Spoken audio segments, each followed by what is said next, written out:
Mr. Rayburn, you'll be the first one to answer this next question. What are your plans to give us stability in the budget, goals, and communications? Stability in budget, goals, and communications. Instability and chaos is one of the fastest ways to destroy an organization.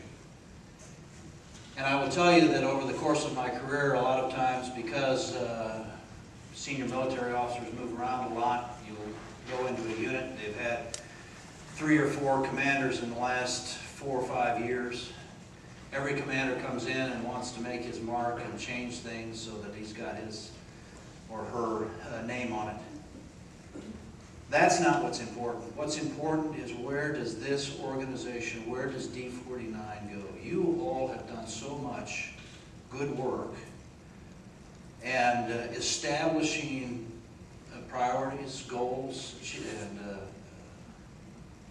where you want to go. And if we do a review and we agree that that's a sensible path, then there's certainly no reason to upset that and just have change because of change's sake.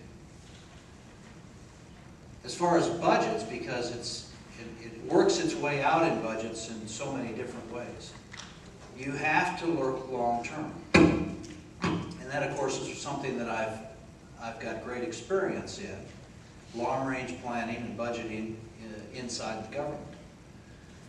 There will always be things that you don't have control. I had a $17.2 billion budget in Air Combat Command, and yet that wasn't enough to do everything that the government was asking us to do as a command.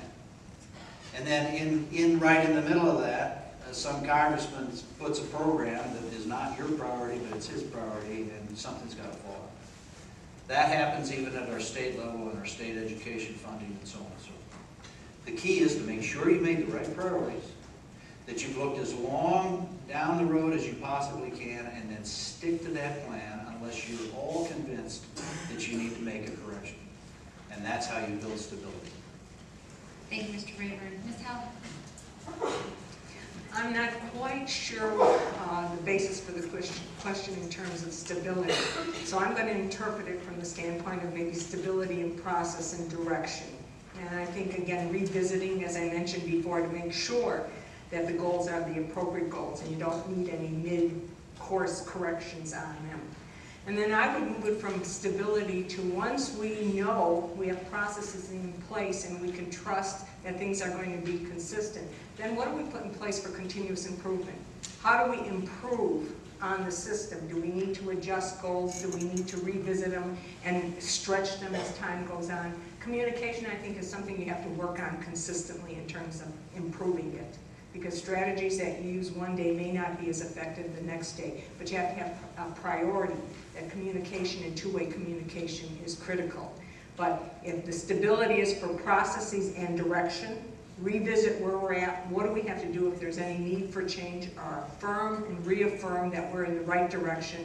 I know the district has looked at performance-based budgeting. That's a process that is a very inclusive process to be able to set priorities for the resources based upon the goals you have and aligning it with the goals. And then communication always comes back to communicate what you're doing, why you're doing it. So I look at establishing processes, reaffirming where we're at, and then putting in place continuous improvement, because we all want to continue to get better at what we're doing. Thank you, Ms. Howell. Mr. Poore? Well, I think that, to create a stability, that what you have to have is you first have to have a strategic direction, a strategic plan.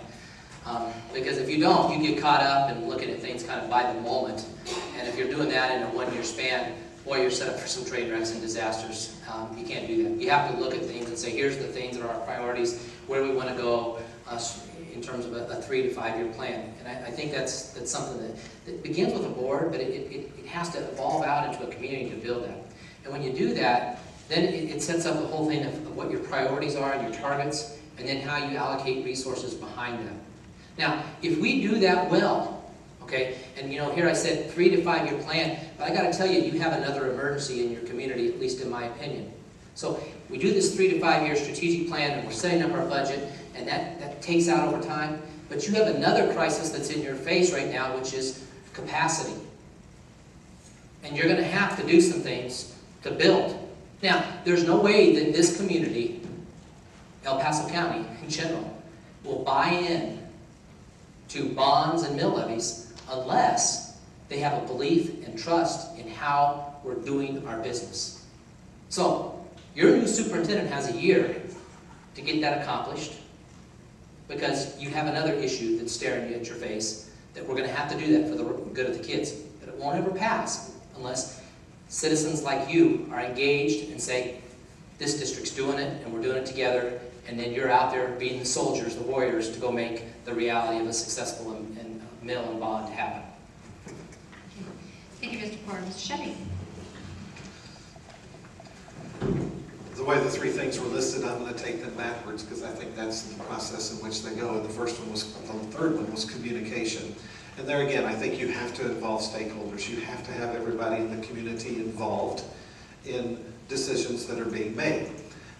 Once you have the involvement and we've got where we want to go, we start setting priorities. I think it's very important when you start doing a strategic planning process that you involve all the stakeholders in the community in that strategic planning process. And that should be a process that sets out long-term goals, but also has short-term goals.